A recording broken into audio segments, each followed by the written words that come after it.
Kjo gjë shkon zinxhir. Fëmia o ta zbardh o ta nxin faqen, Kjo shkon ti e bën punën tënde shumë mirë. Nisur nga programa familjes, fillon shkolla, fillon shoqëria. Nëse ne të treja punojmë bashkërisht, atëherë është e mbrojtur dhe jashtë. Jo, është institucionalizuar sot eskortizmi, që do të thotë shitja e trupit tënd për të bërë i famshëm, i njohur për para dhe për pushtet.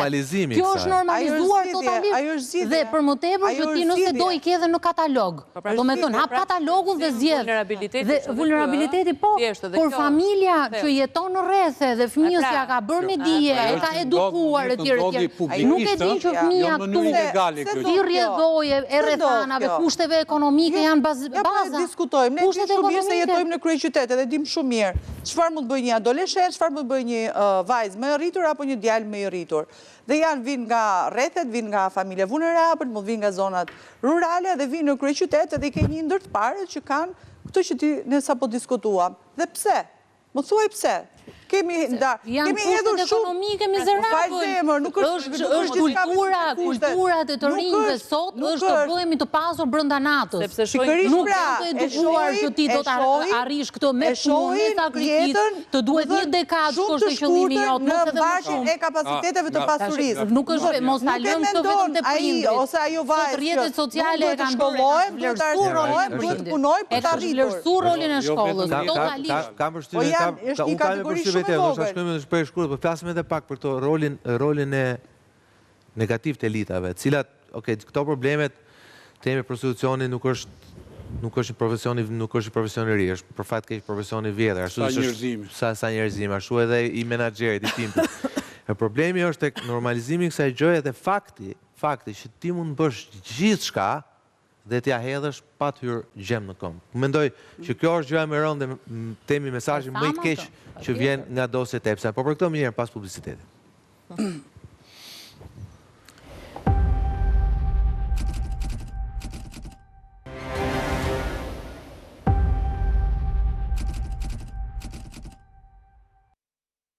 Ish presidenti Amerikan Bill Clinton dhe bashkëshortja e tij, sekretarja e shtetit Hillary Clinton, ranë dakord të dëshmojnë në një hetim të dhomës së përfaqësuesve për abuzuesin seksual dhe trafikuesin Jeffrey Epstein. Megjithatë, kongresmeni republikan që drejton hetimin tha se një marrëveshje ende nuk është finalizuar. Kryetari i Komitetit Mbikëqyrës së dhomës së përfaqësuesve vazhdoi të ushtronte presion për akuza penale për shpërfillje të Kongresit ndaj dy Clintonve, për mos respektimin e një urdhri për të paraqitur në seancë, kur avokatët e çiftit i dërguan një email stafit të panelit mbikëqyrës, duke thënë se dyshja do të pranonte kërkesat dhe do të paraqitej për dëshmi në datat e dakorcuara paraprakisht. Avokatët kërkuan që Comer, një republikan nga Kentucky, të binte dakord të mos vazhdonte me procedurat për shpërfillje të Kongresit.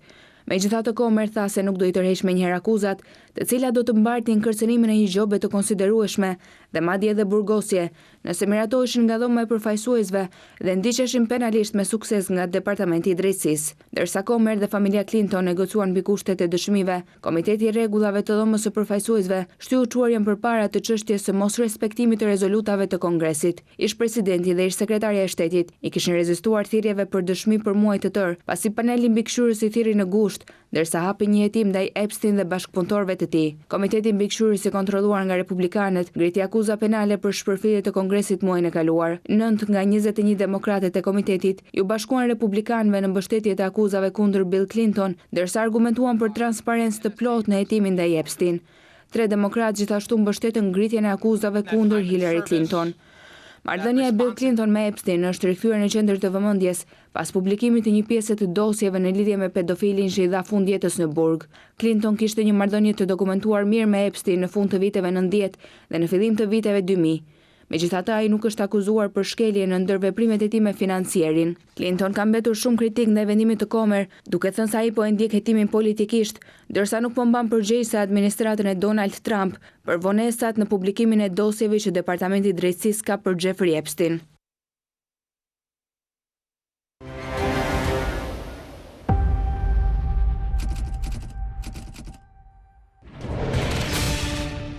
Mirë, kthehemi pjesë 2, flasim pikërisht për dosjet e Epstein dhe për pasojat, cilat nuk kanë dalë akoma. Dikush po më pyeste Nora, po sigurisht të marrë një vendim i rëndësishëm ta për botën ta në atë ishullin. Po nuk është çudi dhe kjo s'ke ndodhur, po sigurisht do kishte ndodhur me konsensun e Moskës dhe Pekinit, me që t'i qëndrojë sa duke reflektuar si prind, jo si psikolog, edhe si gazetar që sigurisht ne kemi përgjegjësi të jashtëzakonshme në edukimin e brezit të ri, sepse atë që ta bën ekrani apo edhe instrumenti i komunikimit, rrjetet sociale, nuk ta bën dot shkolla. Nuk ta bën dot as edukata në familje, sepse ti jep një model në familje, fëmijëve të tu, dhe ata në shkollë apo në ekranin e vogël marrin një model tjetër. Kështu që unë do doja një përgjegjësi të madhe për televizionet të cilat janë kombëtare. Bie fjala modelin që ne japim është modeli që e japim në familje, po edhe në këtë emision që po flasim sot, po mundohemi të japim një model pozitiv të kanalizuar në racionalitet. Po ju model realist. Racionalist realist, po. A keni parë ju emisionet divulgative që japin kanalet kombëtare? A keni parë ju atë që quhet Vllai i Madh? Edhe kjo si Big Brother, po e shohim të gjithë, Po e shohim të gjithë. Po ama edukimin e fëmijëve tanë të drejt për drejt e bëjnë ata. Unë kam eksperiencë me fëmijët e mi. Mua fëmijët e mi i edukoj për një model pune dhe mi referohen djalit të filanit që shkon me 50 qendor në shkollë. I referohen në modelit të thot, babi kush je, ti thot, në sa Instagram, sa kënë ndjekës, ti tha. Ke 30.000 ndjekës dhe shikohet, dhe më thot një emër që nuk e di kush është, po thot që e i ka 300.000, thot, a i tjetëri ka 600.000, thot. E di që i merë leka i, thot, nga kjo? E kuptoni se sa media, kurse media ne, të gjithë kolegët nga ne. Emisionet që bëjnë qifte dhe reklamojnë një lloj gati degenerimi, edhe jo vetëm moral, por në mënyrën se si ti komportohesh. Ti si femër, si komportohesh ti ndaj një mashkulli apo një mashkull ndaj një femër. Kjo është temë shumë lokale, se me thënë vërtetën në televizionet... Këtu janë modelet publike, ju jepeni sa të doni modelin shtëpi, lodhemi neve, ai shkon në shkollë, edhe modeli i shtëpisë qëndron, nuk shkon zero punë. Po jo, nuk thash zero unë, po është model... Jo, ti nuk mund t'i ofrosh gjithë shka, ti mund t'ja kesh. Po e diti që 90% e njerëzve nuk kanë mundësi t'i ofrojnë fëmijët e tyre. E diti që nuk kanë kohë të merren me fëmijët e tyre. Po pra, kjo është përgjegjësia e medias edhe e shtetit. Se ta marrësh nga veta e parë, nuk e pse ta bësh analizën. Po analiza nga ana psikologjike bëhet në kolektiv. Bëhet në të gjithë ata që na ndjekin dhe s'kan mundësi të rinë fëmijëve siç kemi ne mundësi për shembull. E duhet bërë kjo llogari. Prandaj shteti jepet shtetit kontribute taksa, që shteti të bëhet regulator. Ky është funksioni i shtetit. Shteti nuk prodhon. Cili shtet? Ky joni. Po ai në Amerikë? Po dhe ai i Amerikës patjetër. Ai kjo gjëja pastaj kupton që sepse Shtetet e Bashkuara të Amerikës jo vetëm që janë parë si simboli i shteteve perëndimore, po edhe një nga shtetet liberale të demokracisë ku ne jemi referuar edhe në shtet ndërtim, jemi referuar edhe në konsolidim institucionesh, edhe morale, po dhe morale, dhe gjithmonë jemi referuar vlerave perëndimore liberale. Kjo është goditje jo vetëm e Amerikës, po themi në kuadër të, po patjetër jo vetëm modelit perëndimor, po të asaj që ne kemi brendësuar si vlera perëndimore dhe e kemi parë Shtetet e Bashkuara të Amerikës si influencë, si frymëzim dhe gjithmonë dhe kur kanë ardhur edhe si modeli moralit dhe në bisedime na është thënë që pavarësisht se janë shtete liberale, por në vetvete janë ndërtuar mbi vlera konservatore të familjes dhe të shoqërisë, po themi të ruajtjes së saj. Jo, e kemi konservatorizmin, kuptimin e ruajtjes së bërthamës familjes. Dhe kur flasim këtu në këtë pikë për këtë lloj, këto modelet e shtetarëve që duhet jepnin, po themin modelin më të mirë të, jo vetëm shtet ndërtuesit, por edhe të asaj, pra të parimeve, se kur dalin atje një politikan, del dhe ve dorën mbi kushtetut, mbi Bibël, ose mbi Kur'an, si e vuri Zoran Maldani, aty do thotë që ti brendson dhe jep imazhin edhe të moralit, edhe të shtetformimit, do të thotë të dyja, pra ligji si zbatuesi legjitim, por dhe morali. Dhe morali nga ana tjetër, ai do buron, po themi nga feja, pra nga këtu buron. Pastaj është familja elementi dytë bërthama socio-ekonomike e shtetformimit. Po në parim, do të thënë, i bie që ajo që gjithë ne këtu, kam përshtypjen e kemi edhe si frikë personale, po edhe momenti i parë që na vjen kur e shohim situatën, është pikërisht fakti që është individi i pambrojtur përballë pushtetit të shtetit, ë? Kjo është sfida më e madhe. Pra kjo është frika më e madhe që ne sigurisht gjithmonë kemi thënë nuk luhet me ujin, me zjarrin dhe me shtetin. Dhe ja ku jemi po prapë që shteti të bën gjëmën. Me pushtetin do të thojmë Sara, sepse doset EPS-in është shumë se shteti, është pushteti që e përfshin dhe shtetin, për pat keq. Pra, do të thënë, në kuptimin është më e rrezikshme. Në kuptimin figurativ është ajo forca e pushtetit. Të gjithë kanë një formë pushteti, edhe media është pushtet, edhe fjala është pushtet. Pra, po themi pushtetin e atij që janë dhënë ato mekanizma që i bën që të veprojnë në rregullat e tyre. Dhe kjo është ajo çka është e frikshme. Pra, nëse ne flasim për këto moralin, morali është ajo çka ne të gjithë hedhim tavolinë dhe duam ta kemi ideale, po ndërkohë në qarqet e brendshme funksionon komplet tjetër gjë. Dhe këtu pastaj secili nga ne mund të jetë vulnerabël dhe i kërcënueshëm. Kjo është ajo frika që e shohim si trokice mbazdere, megjithëse në hamendësimet tona besoj që gjithë e kemi folur edhe në vendin tonë të vogël, po edhe në Evropë themi që shikoj se gjëra mund ndodhin, janë hapësira abuzive, se gjithmonë themi që shteti funksionon ndryshe, dhe këtu them po prapë pushteti.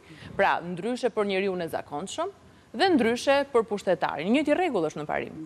Ama kur aplikohet ose kur zbatohet ndryshe dhe zakonisht është për hallegjiun është ndryshe ligji. Dhe sidomos në regjime demokratike është shumë rëndësishme që thuhet jemi të gjithë barabartë.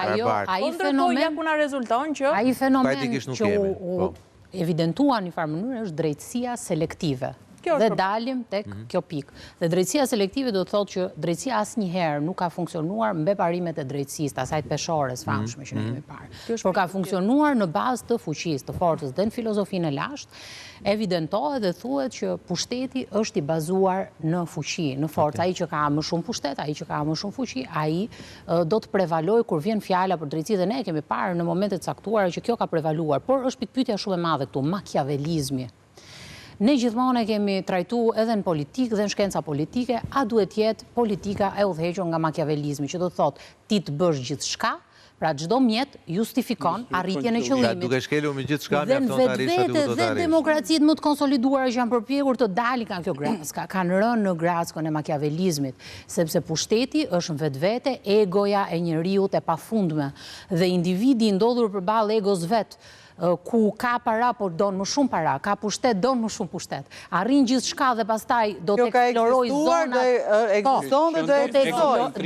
Kur ka arritur gjithë shka, do të eksploroj skutat më të errta të natyrës njerëzore, do thotë që çdo njeri brenda vetes e ka dhe ëngjëllin dhe djallin. Gjithë kemi parë janë rregullat ato që nuk ta lejojnë. A do të prevaloj makiavelizmi apo do të prevaloj ligji dhe morali? Dhe këtu defekti dhe avantazhi shoqërisë moderne perëndimore është fakti që demokracia i ka mekanizëm primitive shoqëritë që më shumë funksionon dhe sa më të avancuara. Po i ke shoqëritë teorikisht, duhet të jemi. Teorikisht, po praktikisht e shikojmë çfarë po ndodh. Megjithatë, në një zhvillim të fundit ju thash janë hapur hetimet në Poloni, sigurisht hetimet që po thellojnë janë shumë thella në Amerikë, por ndërkohë Britania e Madhe ka nisur hetimin e Lordit Mandelson, ish ambasadori i fundit. Ai dha dorëheqjen pikërisht pas dosjeve Epstein pak muaj më parë. Ka nisur hetimet ndaj Lordit Mandelson pikërisht nga frika sepse ai mund të ketë marrë para, pra ka marrë para për cilat ai thotë nuk më e mend që i ka marrë për të marrë vendime caktuara dhe ky është zhvillimi i fundit, tash është një Big Brother që zhvillohet nga momenti në moment më shumë ka zhvillime për këtë se sa në politikën shqiptare. Megjithatë ndura kjo është ato teorinë tënde që sigurisht tu ka dorë. Janë shumë duar nga pas. Dhe ndoshta lajmi i mirë është që demokracitë e kanë këtë që pavarësisht gjithçka sistemi i tyre funksionon. Një gjë e tillë ka ndodhur në Moskë apo në vendet autoritare. Hapet e mbyllet aty brenda. Mbajnë filmin Red Sparrow, mbyllet aty brenda. Në Kinë për shembull 2 ministra nuk u kuptuan ku përfunduan, akuza ishte një fëmijë. Po 6 generale tani morën vesh. U shfaqën fotografi pastaj s'dolën më. Aty mbyllen gjërat. Domethënë kjo është përplasja midis botëve dhe jo rastësisht vjen po themi ky lajm nga Britania dhe i gjetur nga redaksia sepse lufta po themi e interesave britaniko-ruse është përplasja më e madhe gjeopolitike. Dhe padyshim nëse do flasim për perëndimin, Britania e Madhe ka një rol të jashtëzakonshëm, i cili për shkak të zhvillimeve me administratën Trump dhe me rolin që me Brexit që bëri dhe që po reflekton, ka marrë një detyrë të re, po themi gjeopolitike dhe i duhet të reagoj me të tilla raste për të vënë drejtësinë. Kjo është drejtësia. Dhe sigurisht për të dhënë modelin e dur, kur flasim për konservatorizmin, që e përdori me të drejtë, konservatorizmi britanik është ai thelbësori në historinë anglosaksone. Kështu që, domethënë, aty duhet filloj gjëja. Dhe që fillon